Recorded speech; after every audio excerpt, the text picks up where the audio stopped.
ఓం నమః శివాయ. ఓం నమో నారాయణాయ. ఓం కర్మ నివారణ నరదృష్టి నివారణ కాళభైరవాయ నమో నమః. ఓం కాళకాలాయ విద్మహే కాళాతీతాయ ధీమహి తన్నో కాళభైరవ ప్రచోదయాత్. హరి ఓం. మా ఛానల్కి స్వాగతం. చూస్తున్న వీక్షకులకు ప్రేక్షకులకు ప్రియ కాళభైరవ భగవద్బంధులకి స్వాగతం పలుకుతూ మమ్మల్ని ఎంతగానో ఆదరిస్తూ ఉండబడినటువంటి ప్రియ సోదర సోదరీమణులకు, జ్యోతిష్ అభిమానులకు, సనాతన ధర్మ సంరక్షకులకి అందరికన్నా ముందుగా శ్రీ మహాశివరాత్రి పండగ శుభాకాంక్షలు. అంటే మన పెద్దవారు చెప్తుంటారు, ఏ రోజు మనం ఉపవాసం ఉండినా ఉండకపోయినా జన్మకో శివరాత్రి అంటూ ఉంటారు. కనుక అలాంటి మహాశివరాత్రి రోజున మహాదేవుడి యొక్క స్మరణ, ధ్యానము, అభిషేకము, అర్చన, దర్శనము, మహాదేవుడికి జలాభిషేకము, మహాదేవుడి యొక్క చంద్ర బిల్వదలము, ఏ కార్యక్రమాన్ని చేసినా తెలిసి ఓం నమ శివాయ అన్న, తెలియక ఓం నమ శివాయ అన్న పరమేశ్వరుడి యొక్క కృప కటాక్ష వీక్షణలు మన అందరిపైన ఉండాలని మనం కూడా మనసారా కోరుకుందాం. కలియుగ కాలంలో కష్టాలను, నరదృష్టిని, శత్రు ప్రభావాలను కలిగించేటువంటి అనేక దుష్టగ్రహాలు ప్రవహిస్తూ ఉంటాయి మన అందరిపైనను కూడా. మనల్ని రక్షించే కాళభైరవుడు మన చెంతగా ఉండగా మనకేల చింత? కనుక ఈ మాఘమాసంలో సంపూర్ణమైనటువంటి అసితాంగ కాళభైరవ స్వామికి స్మరణ చేత బ్రహ్మ మనకి ఏదైతే లలాట స్థానంలో రాశాడో వాటిని సంపూర్ణంగా కష్టాలను తొలగించుకొని ఐశ్వర్యప్రదాతమైనటువంటి సువర్ణ అధ్యాయానికి స్వాగతం పలకాలని మనం కూడా మనసారా కోరుకుందాం. 1వ తారీఖు 2వ నెల 2026 నుండి 28/2/2026 వరకు పుట్టినటువంటి వారందరికీ కూడా ముందస్తుగా జన్మదిన శుభాకాంక్షలు. గతంలో వివాహం చేసుకున్న వారికి వివాహ వార్షికోత్సవ శుభాకాంక్షలు. ద్వాదశ రాశుల్లో గ్రహ గమనాలు వీక్షింపచేద్దాం. మిథున రాశిలో దేవగురు బృహస్పతి సంచార స్థితి, సింహరాశిలో కేతు సంచార స్థితి, విశేషంగా మకర రాశిలో చతుర్గ్రహ సంచార స్థితి ఎన్నడూ లేని విధంగా కన్నీ విని ఎరుగని రీతిలో మకర రాశిలో చతుర్గ్రహ సంచార స్థితి ఈ మహాశివరాత్రి సందర్భంగా మాస ప్రారంభంలో జరుగుతుందని చెప్పి గమనించాలి. ఆత్మకారకుడు రవి, రుణరోగ శత్రుకారకుడు కుజుడు, బుద్ధికారకుడు బుధుడు, కలత్రతకారకుడు శుక్రుడు మకర రాశిలో సంచార స్థితి. రవి బుధులు కలిసి ఉండడం వలన బుధాదిత్య రాజయోగము అని చెప్పి జ్యోతిష్య శాస్త్రం మనకు బోధిస్తుంది. కుంభరాశిలో రాహు సంచార స్థితి, మీనరాశిలో శని సంచార స్థితితో ద్వాదశ రాశుల్లో గ్రహ గమనాలు ఈ విధంగా ఉన్నాయి. వృశ్చిక రాశి వారికి విశేషంగా మాఘ పూర్ణిమ రవి పుషార్క యోగ సందర్భంగా, మహాశివరాత్రి సందర్భంగా గ్రహస్థితి అనుకూలంగా లేనప్పుడు గ్రహ ఐశ్వర్యాన్ని పొందడం, ఒకవైపు నరదృష్టిని, శత్రు ప్రభావాలని, అంతర్గతమైన శత్రులని, బహిర్ముఖంగా ఉండబడిన రుణరోగ శత్రులను తొలగించుకొని ఐశ్వర్యం ఎలా పొందాలో ఈ వీడియోలో సవివరంగా సంపూర్ణంగా తెలుసుకుందాం. వృశ్చిక రాశిలో ఏ నక్షత్రాలు వస్తాయి అనగా విశాఖ నక్షత్రంలోని చివరి పాదమైన 4వ పాదము, అనురాధ నక్షత్రంలోని 4 పాదాలు, జ్యేష్ఠ నక్షత్రంలోని 4 పాదాలు కలిపితే వృశ్చిక రాశి. రాశాధిపతి కుజ భగవానుడు.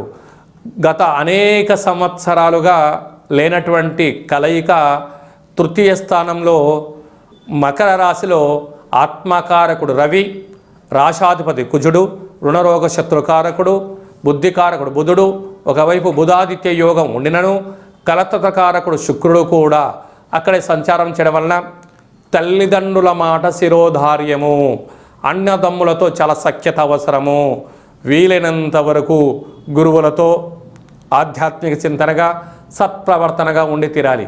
లేకపోతే స్థిరచరాస్తులు కరిగిపోతాయి, అప్పుల పాలయ్యే పరిస్థితి చాలా అధికంగా ఉంటుందని చెప్పి కూడా గమనించగలగాలి.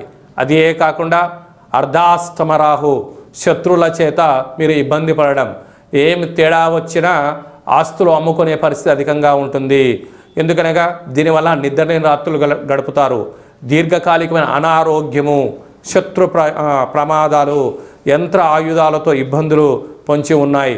కనుక కారాగార దోషాలను, శత్రు దోషాలను, నరదృష్టి దోషాలను, ఈతి బాధల్ని, విద్యార్థులకు విద్య ఏకాగ్రత కోల్పోవడం, ఉద్యోగస్తులకు ఉద్యోగం పోవడం, వ్యాపారస్తులకు సరైన సమయంలో వ్యాపారం చేయలేకపోవడం, రాజకీయ ధురంధరులకు వెన్నంట శత్రులు ఉండేటువంటి పరిస్థితి ఉంటుంది. ఇలాంటి కాల సమయంలో మాఘ పూర్ణిమ సందర్భంగా, ఆదివారం సందర్భంగా ఆ తెల్ల జిల్లేడు వృక్షం దగ్గర ఆవ నూనెతో దీపం పెట్టడం, ఎర్రటి కొబ్బరికాయలో దీపాన్ని ఏర్పాటు చేయడం, వసతి అనుకూలం కలిగితే ఆ వేరు తీసుకుని వచ్చి సింధూరం పూసి ఒక లక్ష్మీ గణపతి హోమాన్ని చేసుకుని గృహంలో ఉంచుకోవడం వలన ఈ యొక్క రుణరోగ శత్రు దోషాలు, పిత్రాజీతాలు, వంశ పారంపర్యమైన స్థిరచరాస్తులను కాపాడుకుంటూ ఉన్నతమైన విలువలతో పొందుతూ రాబోయే 7 తరాల వారికి అదృష్టప్రాయమైన జీవితాన్ని ఇవ్వబోతారు అని చెప్పి గమనించగలగాలి. అదే కాకుండా విశేషంగా పంచమ స్థానంలో శని సంచార స్థితి ఉన్నప్పుడు వివాహమైన దంపతులకు శీఘ్రమే సత్సంతాన సాఫల్యత కలగాలన్నా, పిల్లలు విద్యాబుద్ధులు కలిగి ఉండాలన్నా, మీ యొక్క పిల్లలు ఉద్యోగంలో రాణించాలన్నా, ఐశ్వర్యప్రదమైన జీవితాన్ని పొందాలన్నా, మీ యొక్క గోత్రంలో, మీ యొక్క వంశంలో మీ కులదేవతల యొక్క ఆశీస్సులతో పాటి విశేషమైనటువంటి మహాదేవుడికి ఎర్రటి కుంకుమని కలిగినటువంటి ఎర్రటి జలంతో అభిషేకం చేయడం వలన సకల శత్రు దోషం తొలుగుతుందని చెప్పి కూడా గమనించగలగాలి. అష్టమ గురు సంచార స్థితి ఉంది కనుక గురువులు, సత్ప్రవర్తన, ఆధ్యాత్మిక చింతన అవసరం అని చెప్పి కూడా గుర్తు పెట్టుకోగలగాలి. అదే కాకుండా విశేషంగా రాజ్యస్థానంలో కేతు సంచార స్థితి ఉండడం వలన దశమ స్థానం వృత్తి, ఉద్యోగ, వ్యాపార కార్యక్రమంలో దయచేసి అన్నిటినీ మీరు భూతద్దంలో చూడొద్దు. భూతద్దంలో చూస్తే ఆవగింజ కూడా గుమ్మడికాయలాగా కనపడుతూ ఉంటుంది. కనుక కొన్ని విషయాలు అంటే మీ గురించి పక్కవారు చెవులు కొరుకుంటూ ఉన్నా, ఎవరైనా ఏదైనా అన్నా పట్టించుకోకుండా ఉండే ప్రయత్నం చేయాలి. ప్రతి విషయాన్ని మీరు పరిగణలోకి తీసుకున్నారా, నిద్ర లేని రాత్రులు గడపడం, శత్రులు పెరగడం, ఉద్యోగాన్ని పోగొట్టుకోవడం, వ్యాపారంలో ఒడిదుడుకులు, మీకు మీరే అంతర్గతమైన శత్రువు మీలో నిద్ర లేచి మానసిక క్షోభకు గురవుతారు. కనుక అనుమానం పెనుభూతం అనే పరిస్థితి ఉంటుంది. కనుక ఇలాంటి కాల సమయంలో వృశ్చిక రాశి వారికి ఓపిక, పట్టుదల, సహనము, దీక్ష. ఎలాంటి దీక్ష? మనం ఉపవాసం చేస్తూ ఉంటాం అంటే ఆహారం తినకపోవడమే దీక్ష కాదు. కొన్ని చూసినా చూడనట్టు ఉండాలి, కొన్ని విన్నా విననట్టు ఉండాలి, కొన్ని మాట్లాడాల్సిన అవసరం వచ్చినా కూడా మౌనంగా ఉండగలరు. ఇదే పెద్ద దీక్ష. మన పెద్దవారు చెప్తూ ఉంటారు చూడండి, కొన్ని సందర్భాలలో గట్టిగా మాట్లాడతారు, కొన్ని సందర్భాల్లో పూర్తి మౌనంగా ఉంటారు. ఎందుకు వాళ్ళు అలా ఉన్నారో తెలియదు, కానీ పరిసర ప్రభావం చేత ఈ యొక్క సంకల్ప దీక్షనే విజయానికి శ్రీరామ రక్ష అని చెప్పి గమనించాలి. ఈ ఫిబ్రవరి మాసంలో మరియు మాఘమాసంలో ముఖ్యమైనటువంటి పండుగల గురించి క్లుప్తంగా, సవివరంగా, సంపూర్ణంగా మనం తెలుసుకుందాం. మనకు 1వ తారీఖు ఫిబ్రవరి నెల 2026వ సంవత్సరము ఆదివారం మాఘ పూర్ణిమ, అందులో పుష్యమీ నక్షత్రం. ఎంత విశేషం అంటే ఆదివారం పుష్యమీ నక్షత్రం వస్తే రవి పుష్యార్క యోగము, గురువారం రోజు పుష్యమీ నక్షత్రం వస్తే గురు పుష్యార్క యోగము అంటారు. కనుక ఆదివారం రోజు పుష్యమీ నక్షత్రం రావడం వలన మాఘస్నానము అంటే సముద్ర స్నానము, శ్రీ రమా సహిత సత్యనారాయణ స్వామి వ్రతము, గృహంలో ఆధ్యాత్మికమైన కార్యక్రమాలు చేసుకోవడం, శక్తి కలిగితే అభిషేకం చేసుకోవడం యోగదాయకం. ఆదివారం రోజు పూర్ణిమతో కూడుకున్న పుష్యమీ నక్షత్రం అవ్వడం వలన పుష్యమీ నక్షత్రాధిపతి శని భగవానుడు కర్కాటక రాశిలో ఉంటుంది. ఆదివారం రోజు రావడం వల్ల అర్కము అనగా తెల్ల జిల్లేడు వృక్షము, అనగా భూమిలో నుంచి ఆ యొక్క తెల్ల జిల్లేడు యొక్క వేరును పెకిలిస్తే బయటికి వచ్చేటువంటి భగవంతుడు స్వరూపమే శ్వేతార్క గణపతి అంటారు. అంటే శ్వేతార్కము తెల్ల జిల్లేడు యొక్క వృక్షంలో సహజ సిద్ధంగా ఏర్పడేటువంటి వినాయకుడి స్వరూపము. కాజీపేట క్షేత్రంలో సాక్షాత్తుగా స్వామివారి యొక్క కొలువై ఉండబడిన క్షేత్రంగా మనం గమనించాలి. స్వామివారిని స్మరించిన, ధ్యానించిన ఆ శ్వేతార్క గణపతిని తీసుకొని వచ్చి శుభ్రంగా కడిగి, అంటే మట్టిలో భూమిలో ఉంటుంది కనుక సింధూరం పోసి ఒక లక్ష్మీ గణపతి హోమం చేసుకొని గృహంలో పూజా మందిరంలో ఉంచుకున్నట్లయితే మనకు రాబోయే 7 తరాల వారికి విద్య, ఉద్యోగ, రాజకీయ క్షేత్రాల యందు తిరుగు ఉండదు అని చెప్పి గమనించాలి. ఎందుకనగా కలియుగ కాలంలో పరిపాలన అంటే ఒక ఇంద్రుడిలాగా పరిపాలించాలన్నా, కుబేరుడులాగా ధనానికి ఐశ్వర్యవంతులు కావాలన్నా, విద్యార్థులు జ్ఞాన సంపద కావాలన్నా ధనం మూలం ఇదం జగత్ అని ఒక మాట. విద్యా వినయ సంపన్నం అంటారు. ఎంత మన దగ్గర డబ్బులు ఉన్నా పదవి అలంకారము జీవితంలో భూషణము అంటారు. అంటే విద్య ద్వారా వినయం, వినయం ద్వారా ఉద్యోగం, ఉద్యోగం ద్వారా ధనం, ఆ ధనం ద్వారా పరిపాలన చేసే అధికార యోగ్యతను ఆదిపూజ్య మహాగణాధిపతి అంటే గణపతి స్వామి వారికి స్మరణ వలన, ధ్యానం వలన మనకు కలుగుతుంది. ఈయన సాక్షాత్తుగా వృక్ష స్వరూపంలో భూమిలో కొలువై ఉంటాడు కనుక ఆదివారం రోజు పుష్యమీ నక్షత్రము మనకు ఫిబ్రవరి 1వ తారీఖున జరుగుతూ ఉంది. మన 2026వ సంవత్సరంలో అదృష్టం ఏమిటనగా జనవరి మాసంలోనే 18వ తారీఖున ఆదివారం అమావాస్య ఉందండోయ్. ఆ రోజైనను కుదరకపోతే ఈ రోజైనను ఆ తెల్ల జిల్లెడి యొక్క వృక్షాన్ని పెకిలించి ఆ వినాయక స్వామి వారి యొక్క వేరును తీసుకొచ్చి రూపం కలిగిన ఇంట్లో ఉంచుకొని సింధూరం పూసి గణపతి హోమం చేసుకున్నట్లయితే మనకు గృహంలో వాస్తు దోషం తొలగిపోతుంది. వృత్తి, ఉద్యోగ, వ్యాపార కార్యక్రమాల్లో నరదృష్టి తొలగిపోతుంది.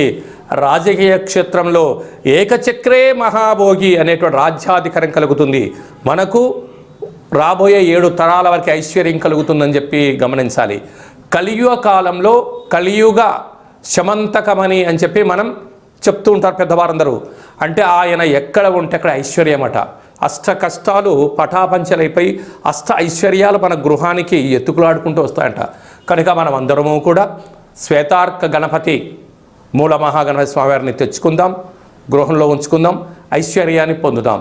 కనుక ఇలా చాలామందికి అవకాశం లేనటువంటి వారు ఈ కింది నెంబర్ సంప్రదించినట్లయితే, మీ గోత్రనామములు పంపించినట్లయితే మనము గణపతి స్వామివారిని తీయించి పూజ చేయించి మీకు ప్రసాదంగా స్వామివారి యొక్క శ్వేతార్క గణపతి స్వరూపాన్ని ఏర్పాటు చేయడం జరుగుతుందని చెప్పి గమనించాలి. అలాగనే మహాశివరాత్రి సందర్భంగా మనము 1,00,000 రుద్రాక్ష మహాదేవుడి యొక్క భగవంతుడిని ఏర్పాటు చేస్తూ ఉన్నాం. కనుక మీ గోత్రనామాలు పంపించినట్లయితే భగవంతుడి దగ్గర అర్చన, మహాన్యాసపూర్వక శతరుద్రాభిషేకము, శత అంటే 100, ఒక్కొక్క సంవత్సరానికి ఒక్క రుద్రుడులాగా శతరుద్రాభిషేకం చేయించి ఆ రుద్రాక్షను మీకు ప్రసాదంగా పంపించడం జరుగుతుంది. మనకు మాఘమాసంలో అజితాంగ కాలభైరవ స్వామి వారు ఉంటారు. ఈయనను మెడలో ధరించడం వలన నరదృష్టి, శత్రు ప్రభావాలు తొలగి, అనారోగ్యం తొలగి, జాతకంలో కుజదోషం, సర్పదోషం లాంటి తొలగి, జాతకంలో ఏళ్ళనాటి శని, అష్టమస్థాన శని, అర్ధాష్టమ శని దోషాలు తొలగి, బృహస్పతి యొక్క కృప కటాక్ష వీక్షణ వలన సంపూర్ణ ఆయురారోగ్యాలు కలుగుతాయని చెప్పి గమనించాలి. కనుక మహాశివరాత్రి సందర్భంగా ఇలాంటి మహోన్నతమైన కార్యక్రమాలు ఏర్పాటు చేయడం జరిగింది. మీ గోత్రనామాలు ఈ కింద నెంబర్కి వాట్సాప్ ద్వారా పంపించి సంప్రదించి ప్రసాదాన్ని స్వీకరించి మెడలో ధరించడం వలన అఖండ ఆయురారోగ్యాలు కలుగుతాయని చెప్పి గమనించాలి. అలాగనే మీ వ్యక్తిగత జాతకం తెలుసుకోవాలనుకుంటున్నారా? మీ యొక్క పేరు, పుట్టినటువంటి తేదీ, నెల, సంవత్సరం, సమయం రాసి మీరు వాట్సాప్లో పంపించగలిగినట్లయితే 100 సంవత్సరాల జాతకాన్ని రాసి పంపించి మీరు పుట్టినప్పుడు గ్రహ గమనాలు ఎలా ఉన్నాయి, ప్రస్తుతం ఎలా ఉంటున్నాయి, భవిష్యత్తులో ఎలా ఉండబోతున్నాయో సవివరంగా సంపూర్ణంగా తెలియజేయడం జరుగుతుంది. అలాగని చాలామందికి పెద్దవారికి డేట్ ఆఫ్ బర్త్లు లేనటువంటి వారికి మీ పేరు యొక్క మొదటి అక్షరాన్ని అనుసరిస్తూ రాశిని తెలియచేస్తూ రాశి యొక్క స్థితిగతులను చెప్తూ కాళభైరవ ఉపాసన చేత రమణ శాస్త్రం ద్వారా భూత భవిష్యత్ వర్తమానాన్ని తెలియజేయడం జరుగుతుంది. కనుక ఈ కింది నెంబర్ని వాట్సాప్ ద్వారా, కాల్ ద్వారా కానీ ఫోన్ ద్వారా కానీ అపాయింట్మెంట్ తీసుకొని సంప్రదించగలరు. జీవితాన్ని తెలుసుకుందాం, రాబోయే కాలంలో అష్ట కష్టాలు తొలగించుకుందాం, అష్టైశ్వర్య ప్రాప్తిని పొందుదామని చెప్పి చిన్న విన్నపం. అందరికీ మహాశివరాత్రి యొక్క శుభాకాంక్షలు. మహాదేవుడి యొక్క ఆశీస్సుల వలన నిండు నూరేళ్ల ఆయుర ఆరోగ్యాలని ప్రసాదించాలని మనం కూడా మనసారా కోరుకుందాం. నమస్తే అస్తు భగవన్ విశ్వేశ్వరాయ మహాదేవాయ త్రయంబకాయ త్రిపురాంతకాయ త్రికాగ్నికాలాయ కాలాగ్నిరుద్రాయ నీలకంఠాయ మృత్యుంజయాయ సర్వేశ్వరాయ సదాశివాయ శ్రీమన్మన్మహాదేవాయ నమో నమః. హరి ఓం. శతమానం భవతి శతాయు పురుష సతేంద్రియ ఆయుష్యేవేంద్రియే ప్రతిష్టతి. ధనం ధాన్యం బహుపుత్రలాభం శత సంవత్సరం దీర్ఘమాయు. సర్వే జనా సుఖినో భవంతు. లోకా సమస్తా సుఖినో భవంతు. సర్వం శివార్పణమస్తు. హరి ఓం. ఈ వీడియో మీకు నచ్చినట్లయితే లైక్ చేయండి, షేర్ చేయండి, మా ఛానల్ని సబ్స్క్రైబ్ చేసుకోండి. ఆధ్యాత్మికమైన భక్తి సమాచారాన్ని అందరికన్నా ముందుగా మీరు తెలుసుకోవాలి అనుకుంటున్నట్లయితే ఆల్ అనే బటన్ని టచ్ చేసి గంట బెల్లును కూడా టచ్ చేసి ఈ భక్తి సమాచారాన్ని భగవద్బంధువులకు, మిత్రులకు, స్నేహితులకు చేరవేసి హిందూ ధర్మాన్ని కాపాడండి.